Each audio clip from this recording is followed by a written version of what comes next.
Ahab Alnemri. I am a medical student at the University of Pennsylvania. Today I'll be talking to you about vagus nerve stimulation, clinical applications, and current research. Just some disclosures to start. I have no financial relationships and I'm a second year clerkship student doing a presentation as a part of my neurosurgery rotation.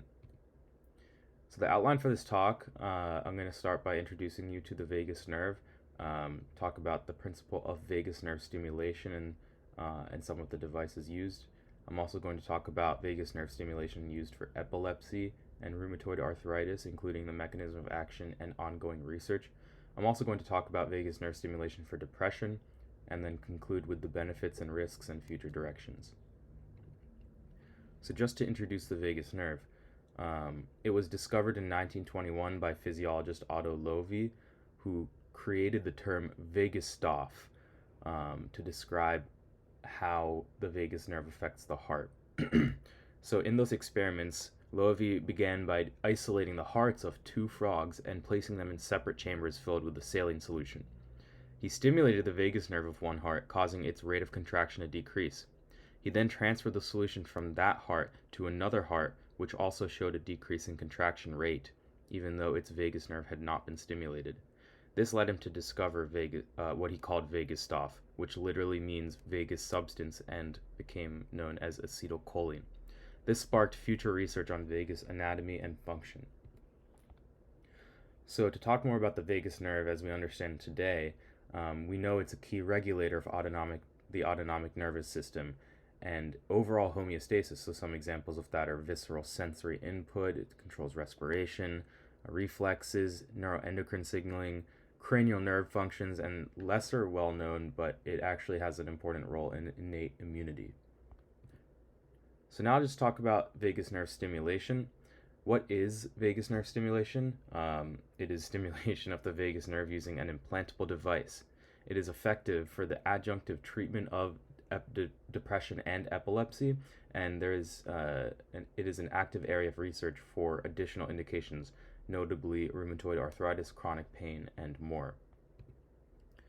This figure illustrates a proposed mechanism of how vagus nerve stimulation is currently being investigated across diverse disease processes. So vagus nerve stimulation and just acetylcholine receptor agonists are known to activate the splenic nerve to produce norepinephrine. Norepinephrine then activates choline acetyltransferase positive T cells, which subsequently inhibit splenic macrophage activation and cytokine production via release of acetylcholine. Thus, the vagus nerve can attenuate inflammatory response in multiple body systems, including in the lungs, GI, myocardium, synovia, and kidneys. The vagus nerve may also mediate some of its effects directly through innervation of viscera, and suppression of this systemic inflammatory response is hypothesized to influence also neuroinflammation. We will talk more about this later. So more on vagus nerve stimulation. So this anti-inflammatory pathway can be stimulated in a few different ways. One way is pharmacologically through centrally acting acetylcholinesterase inhibitors and peripherally acting nicotinic or alpha-7 acetylcholine receptor agonists. Other more attractive options are non-pharmacological through invasive vagus nerve stimulation with an implant, or non-invasive vagus nerve stimulation such as transauricular or transcervical, as shown here. There's also a form of vagus nerve stimulation that uses splenic ultrasound. In the right figure, we see here what's called the vagus afferent network. Approximately 80% of vagus nerve fibers are afferent sensory fibers that relay both somatic and general visceral signals. Vagus nerve afferents primarily project to the nucleus tractus solitarius, which then sends fibers to other brainstem nuclei that are important in modulating the activity of cortical and subcortical circuitry, including going back to the nucleus tractus solitarius of the brainstem, as well as the locus ceruleus, dorsal raphe, parabrachial, and others. Some studies have also shown changes in subcortical and cortical circuitry after vagus nerve stimulation. Together, this vagus nerve afferent pathway is hypothesized to mediate its anti-seizure effects, and further study into its complex circuitry will help to elucidate predictors of treatment response. So now to talk about some of the devices and evolution.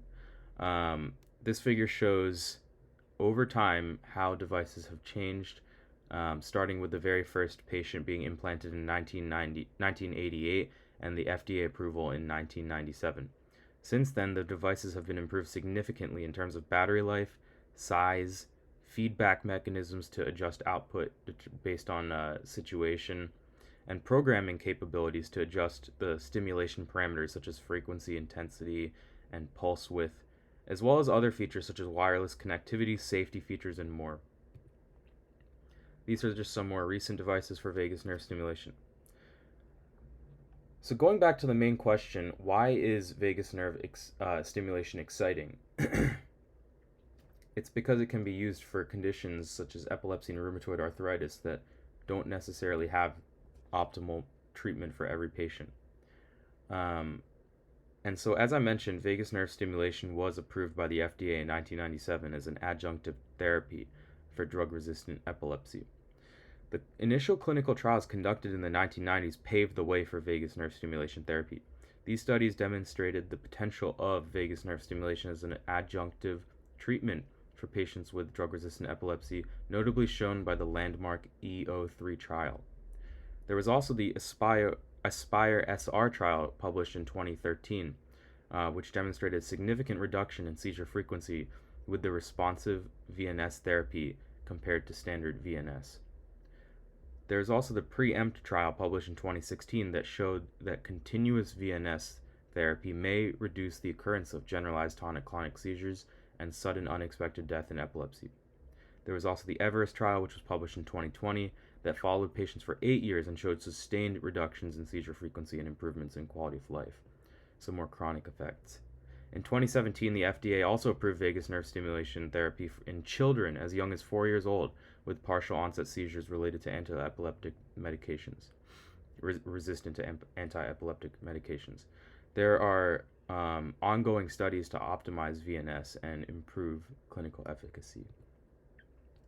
So now diving more into the mechanism of action of vagus nerve stimulation for epilepsy, which I alluded to earlier. The vagus afferent pathway is presumed to mediate these effects via brainstem nuclei such as the locus coeruleus and dorsal raphe. It is known that the locus coeruleus and dorsal raphe nucleus release neuromodulators with anti-epileptic effects. It is also known that the locus coeruleus and dorsal raphe are activated by the vagus nerve stimulation. When the locus coeruleus and dorsal raphe are lesioned, this effect was also lost. However, exact mechanisms still remain unclear. So, getting more information from other uses of vagus nerve stimulation has pointed researchers in the direction of the potential mechanism of action. So, in addition to the afferent vagal pathway, there seems to be other effects more systemically. This is demonstrated by preclinical and clinical studies investigating the benefits of VNS in rheumatoid arthritis, which is a chronic autoimmune disease characterized by painful swollen joints and significant disability. In animal studies, we see that vagus nerve stimulation can reduce joint inflammation, decrease pro-inflammatory cytokine levels, and improve disease severity in experimental models. Vagus nerve stimulation has also been evaluated in some clinical studies of patients with RA, with larger trials currently ongoing. The figure to the right reminds you of the mechanism we discussed earlier regarding how stimulation of the parasympathetic vagus nerve leads to activation of the sympathetic splenic nerve, which then produces norepinephrine in close proximity to cholinacetyltransferase positive T cells. These T cells then produce anti-inflammatory mediator acetylcholine, which then activates the receptor on macrophages and causes reduced cytokine production. This results in reduced inflammation in the joints. So this is all being referred to as the cholinergic anti-inflammatory pathway, or CAP. The rationale behind using VNS for RA stems from the understanding that the vagus nerve plays a role in regulating inflammation and immune responses. The vagus nerve, through its connection to the cholinergic anti-inflammatory pathway, can inhibit the production of pro-inflammatory cytokines and modulate the immune system's activity. So to drive home what this looks like in some of those earlier studies, I wanted to talk about this data.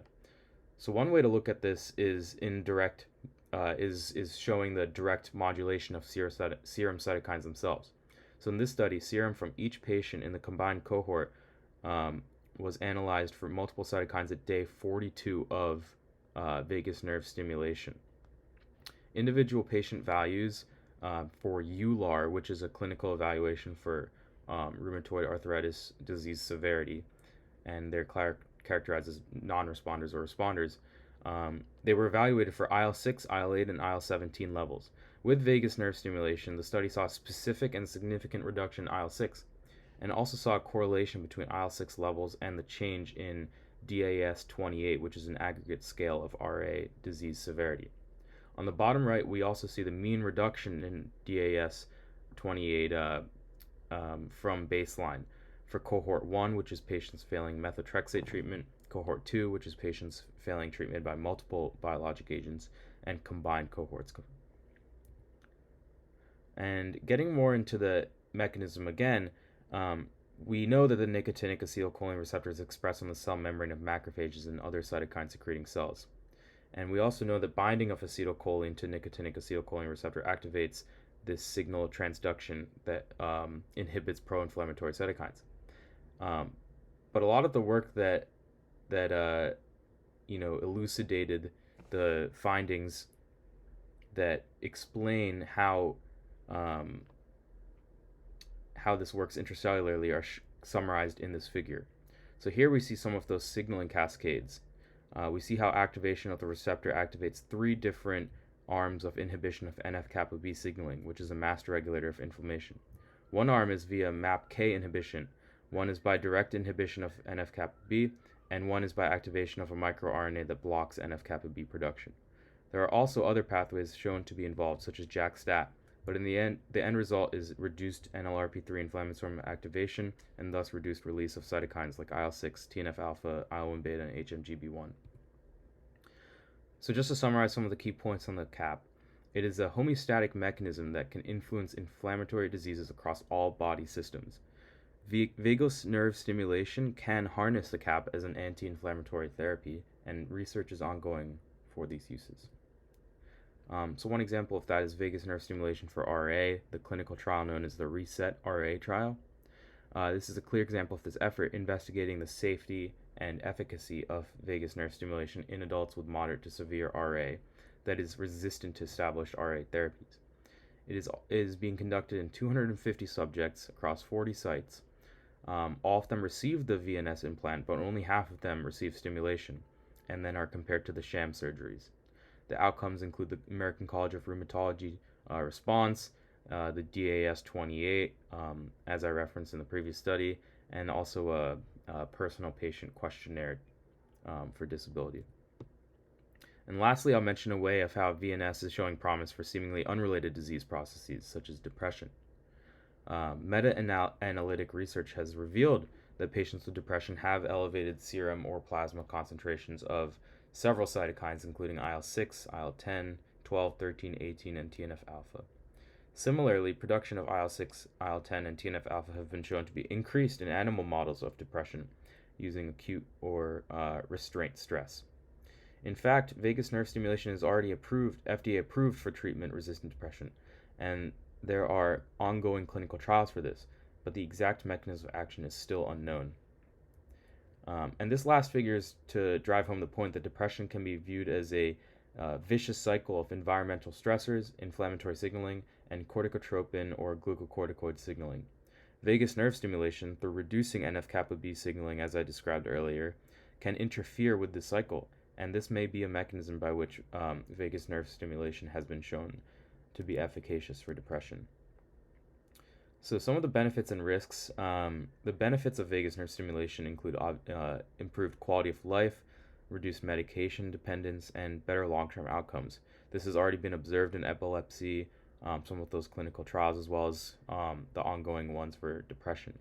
And there is incoming data for rheumatoid arthritis as well as chronic pain, which I did not talk about. The potential risks and side effects are mostly related to the actual implantation of the device itself, so that includes voice changes, cough and hoarseness, as well as infection. But overall, it is a well-tolerated and safe procedure. So just to conclude, so vagus nerve stimulation is an effective form of neuromodulation for epilepsy and depression.